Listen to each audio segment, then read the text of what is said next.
Это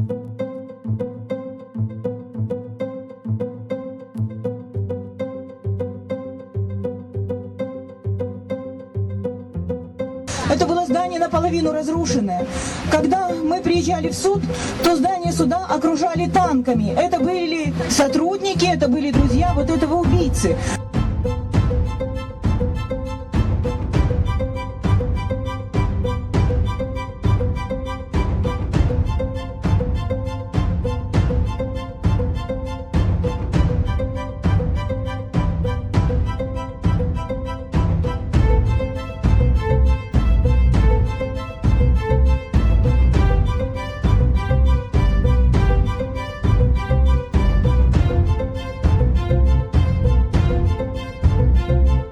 Гибель Натальи Эстемировой – последний по времени эпизод в длинном списке нападений и убийств журналистов, адвокатов и активистов, добивающихся прекращения нарушений прав человека, особенно в Чечне.